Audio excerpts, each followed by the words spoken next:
Salut, c'est Greg. Alors aujourd'hui, on va parler de la dernière annonce de Microsoft concernant le DirectX et la possibilité de faire du ray tracing, c'est-à-dire du lancer de rayons. Alors on y revient juste après. Tout d'abord, je voulais m'excuser parce que ça fait plusieurs jours que j'ai pas tourné de nouvelles vidéos. Alors tout ça, c'est une explication. J'avais toute la préparation pour partir à Malte. Et donc ça y est, voilà. Donc j'y suis. J'ai emménagé et voilà, la fibre est installée. Alors ça a pris 30 minutes pour un technicien. Tout le bâtiment en fait était déjà pré-câblé, il y avait juste un petit peu de configuration à faire. Et j'ai eu le rendez-vous en 3-4 jours. Donc ça a été très très rapide. Je ris parce que je pense à des amis et moi-même l'expérience que j'ai eue rien que pour ADSL en France, des semaines, voire des mois d'attente. Et là tout est beaucoup plus simple, tout est rapide, et voilà. Donc maintenant, je suis de retour, et je vais pouvoir reprendre le rythme d'une vidéo par jour. Alors très rapidement, il faudra peut-être me laisser quelques jours pour que justement je reprenne un peu le rythme. Sinon mes sujets sont j'ai déjà une bonne idée des sujets que j'ai envie de traiter avec toi. Et voilà. Donc je te propose qu'on passe tout de suite aux explications. Et puis je te ferai un petit tour dans les autres jours de l'endroit où je vis, de l'appartement. Alors ça fait des années que sur le blog, j'écris des articles sur OpenGL, sur DirectX, et j'en oublie que tu peux tomber sur la vidéo voilà, un peu par hasard, et ne pas avoir tout ce background, toute cette connaissance. Alors je vais refaire voilà, désolé si tu connais déjà bien le sujet, mais je vais refaire pour les nouveaux, ceux qui ont voilà, une connaissance plus récente de la chose, un petit retour en arrière. Alors, si tu veux, il existait un temps où on avait une carte graphique, on appelait juste ça une carte graphique, qui était dans l'ordinateur, et on avait des écrans même de couleurs à l'époque, il faut rappeler les écrans verts, vous avez pu voir ça dans des musées ou des vieux films de science-fiction. Ces cartes graphiques-là ne faisaient pas grand-chose en fait, elles adressaient une mémoire, en gros, on pouvait mettre un point à tel endroit, voilà, et puis il y avait quand même une table de caractères, en fait, de quoi écrire aussi des caractères. Voilà, ça c'était lié au BIOS et à la carte graphique. Ça faisait pas grand chose de plus. Même pour tracer une ligne, eh bien, il fallait le faire soi-même. Il y avait par exemple l'algorithme de Bresenham qui permet de tracer une ligne à partir d'un certain nombre de points et d'une définition, je dirais, de l'écran. Alors, progressivement, on a eu des cartes 2D qui sont apparues, qui étaient des cartes accélératrices, cartes accélératrices 2D, pardon, qui permettaient justement d'implémenter de façon machine un certain nombre d'opérations. C'est l'exemple du tracé de ligne. Plutôt que d'avoir son propre algorithme et d'y aller mettre point par point, on disait directement la carte graphique, je veux tracer un point de telle origine à telle destination. Ensuite, on pouvait avoir des cartes qui remplissaient des formes, c'est-à-dire qu'on traçait par exemple un octogone et hop, il y avait un algorithme intégré à la carte graphique qui remplissait donc cette forme.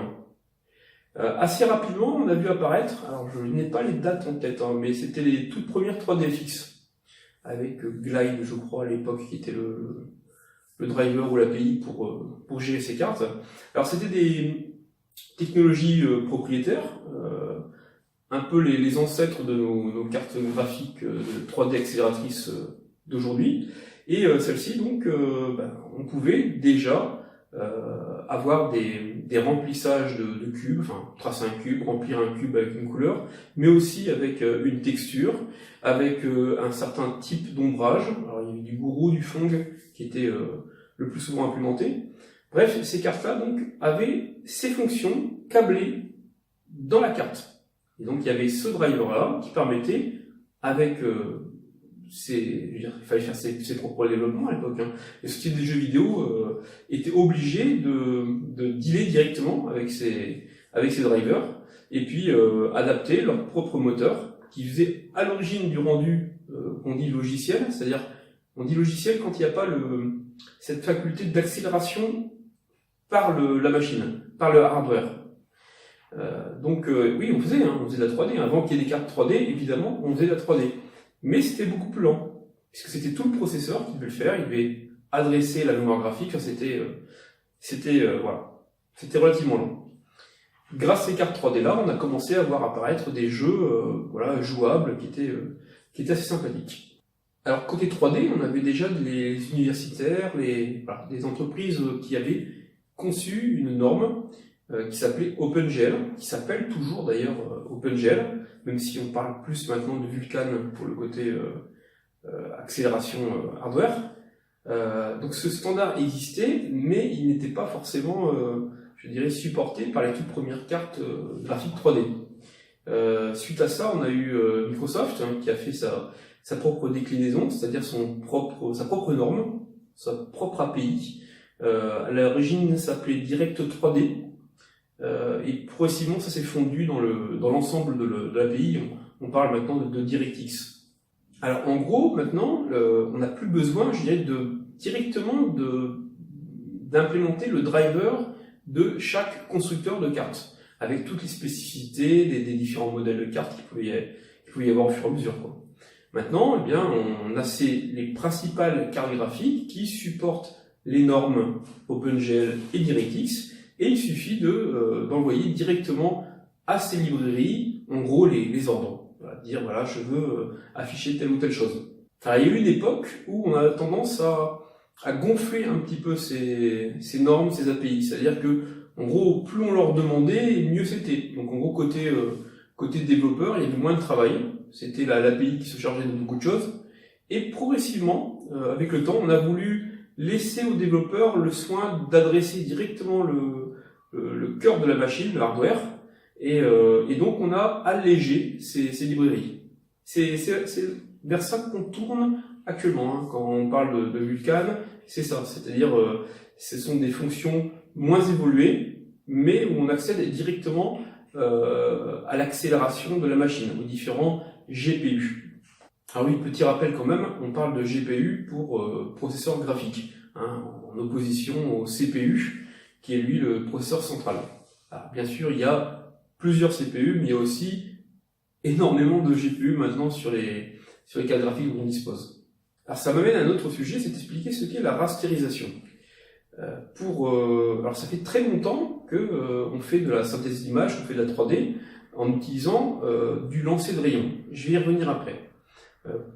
Pour pouvoir avoir du temps réel, on a mis en place un autre procédé qui est de transformer tout objet qu'on veut afficher en un certain nombre de facettes. C'est-à-dire que vous prenez l'exemple d'une souris, on va juste prendre l'enveloppe externe, et puis on va tracer un certain nombre de lignes, et on va obtenir un certain nombre de petits triangles.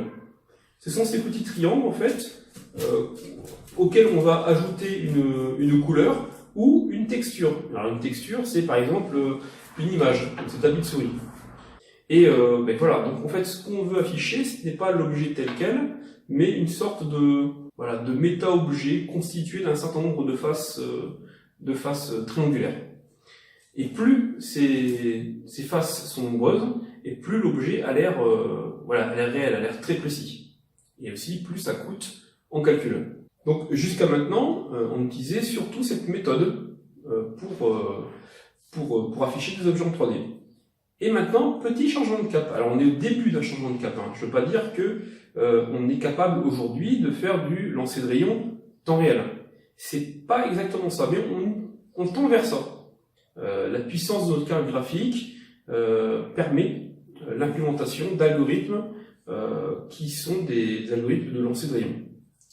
Alors Microsoft a fait une annonce justement à la dernière GDC pour dire que il orientait son DirectX 12 vers cette possibilité-là. Alors notamment en termes de réflexion, surtout pour les réflexions. Alors pourquoi? Il faut d'abord savoir en fait comment fonctionne le lancer de rayons. Alors je vais vous parler quand même du lancer de rayons parce que c'est le sujet de la vidéo. Il faut savoir que c'est pas une technique nouvelle. Hein. Je vous l'ai dit tout à l'heure. Moi quand j'ai passé ma maîtrise informatique, c'était en 96 je crois de mémoire, on avait déjà un module synthèse d'image et lancer de rayons. Donc les formules mathématiques existaient, les algorithmes existaient, il y avait déjà des outils qui l'exploitaient. Je me rappelle de Persistent of Vision, POV, Bon, il y avait d'autres outils, hein. Il y avait déjà 3ds Max à l'époque, pas 3ds Max, 3D Studio. Il y avait, je sais plus, je pourrais en citer quelques autres outils qui existaient. Et tout cela faisait ce qu'on appelait un pré-calcul, si vous voulez.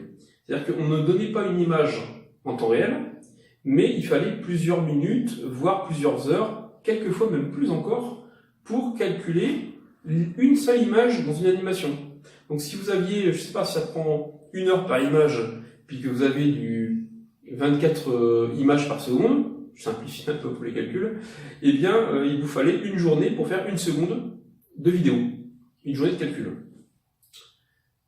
Bon, c'était pas exploitable dans le jeu vidéo. On utilisait le résultat de cette synthèse d'image, c'est-à-dire le résultat filmé, la vidéo. On n'utilisait pas les capacités des cartes graphiques pour le faire. Ça, c'est le côté synthèse d'image. Je vais vous l'expliquer, mais en même temps, je vais vous lancer la vidéo qui a été présentée donc, par Microsoft pour illustrer cette nouvelle technique qu'ils ont implémentée pour faire du lancer de rayons. Alors concrètement, mais en simplifiant un peu, on va lancer des rayons de lumière depuis chaque source de lumière. Alors il faut imaginer une lumière comme étant une lampe par exemple. Ce lancer peut être à 360 degrés si la lumière est de type point lumineux, c'est-à-dire qu'en fait ça part dans toutes les directions, ou alors ça peut être de façon conique si c'est un spot. Le calcul s'inspire de ce qu'on connaît de la lumière, de sa double nature, à la fois électromagnétique et corpusculaire, et surtout dans la façon dont elle se propage. Pour vous faire une idée, pensez à un laser pour remplacer ce rayon de lumière. La différence avec une source classique de lumière, c'est que le laser est directionnel et qu'il se propage de façon linéaire et non conique, comme un spot. Alors ces rayons vont être en partie absorbés, en partie réfléchis, en partie, tout dépend de la nature en fait, du matériau qu'il reçoit. Alors il y a plusieurs façons de gérer la physique de ce point. Aujourd'hui, nos materials, alors quand on parle de materials dans le logiciel de 3D temps réel, on parle de diffus, de spéculaire, de réfracté, de rugosité, de métallique. Et bien voilà, il y a plusieurs modèles en fait, de calcul de la lumière. Quand le rayon est réfléchi, il part dans d'autres directions, puis rebondit. Ces calculs sont énormes. Côté réflexion, imaginez un miroir qui est orienté vers un autre miroir.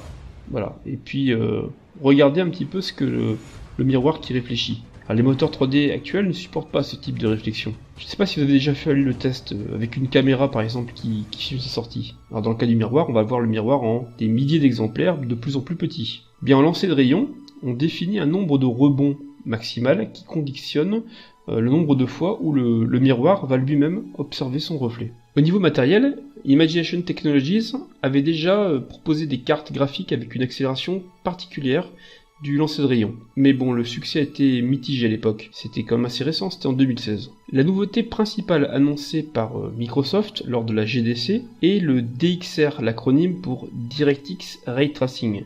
Il s'agit d'une interface donc pour réaliser un rendu en temps réel par lancer de rayons. Alors, on est en train de regarder un exemple de cette technique qui est utilisée sous DirectX 12, mais bon, avec certainement un driver bien modifié par Nvidia. Alors techniquement, toute la scène n'est pas encore affichée en lancer de rayons. La puissance de calcul n'est pas encore disponible. DirectX Ray Tracing fonctionne en spécifiant une certaine zone qui doit être affichée par le lancer de rayons, et tout le reste est exécuté classiquement. Comme pour tout le reste dans la philosophie DirectX, Microsoft fournit surtout une interface à respecter. C'est aux fabricants de matériel, aux fabricants de cartes graphiques, au travers de leurs pilotes, d'implémenter cette interface. La performance donc va dépendre vraiment du matériel disponible et de la façon dont ça sera implémenté.